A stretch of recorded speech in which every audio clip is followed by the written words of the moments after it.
আচ্ছা, আপনারা কি কখনো ভেবে দেখেছেন দুনিয়া কাঁপানো বিটিএস মেম্বাররা যদি আগুনের মতো ঝাল চিকেন উইংস খায় তাহলে তাদের অবস্থা কেমন হবে? হ্যাঁ, ঠিকই শুনেছেন।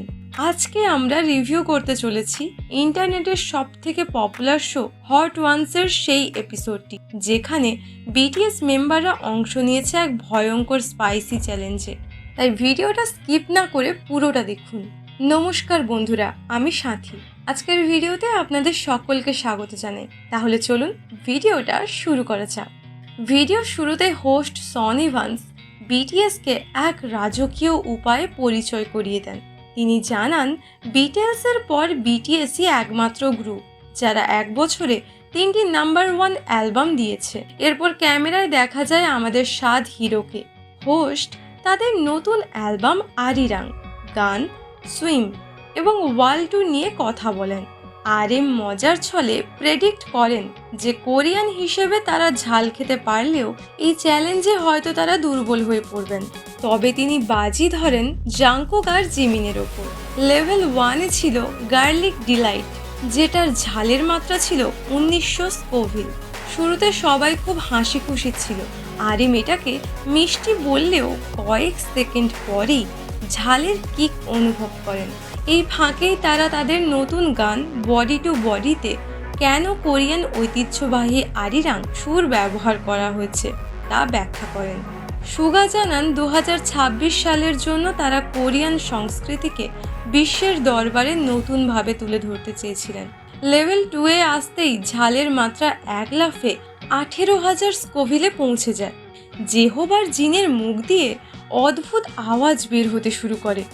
আর আমাদের ভি তো ঝাল সইতে না পেরে সমানে দুধ খাওয়া শুরু করেন। লেভেল 3 ছিল খুবই স্পেশাল, কারণ সসটি বানিয়েছিলেন কোরিয়ান শেফ এস্থার চই। এর গন্ধ শুঁকেই জাংকুক চিৎকার করে ওঠেন, আরে এটা তো আমাদের ইয়ংনিয়ম চিকেন। আরএম খাবারের স্বাদে মুগ্ধ হয়ে কোরিয়ান স্ল্যাং জেএমটি ব্যবহার করেন। ঠিক এই সময়ই জাংকুক তার প্রিয় তোকবকি রান্নার সিক্রেট রেসিপি শেয়ার করেন। সাথে জিন শোনান মাছ সমুদ্রে মাছ ধরে তৎক্ষণাৎ সাসিমি বানিয়ে খাওয়ার সেই দারুণ অভিজ্ঞতার কথা। লেভেল 5-এ ট্রপিক্যাল আমেরিলো সসের ঝাল ছিল 69,000 স্কোভিল। আরএমের অবস্থা ছিল সব থেকে করুণ। সানগ্লাস পরা থাকলেও তার কপাল দিয়ে দরদর করে ঘাম ঝরছিল। জিমিন আর জাংকুক তার ঘাম মুছে দিচ্ছিলেন।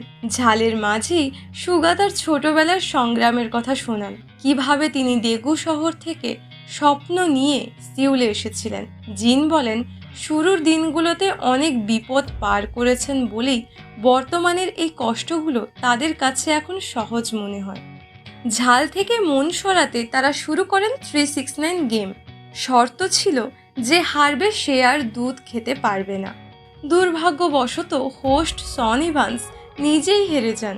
এরপর লেভেল 6-এ শুরু হয় গান নিয়ে সিরিয়াস আলোচনা।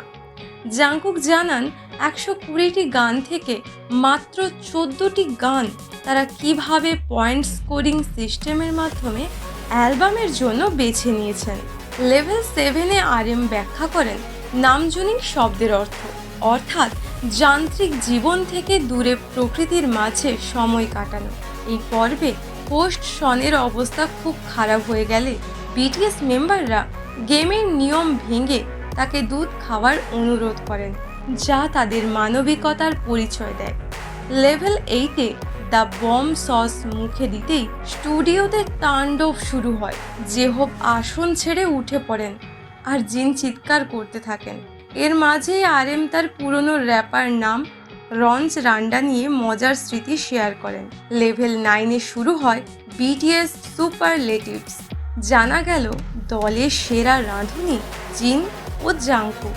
দেরি করে রেডি হন ভি ও জিমিন। আর অবসরের পর মাছ ধরে জীবন কাটাতে চান জিন।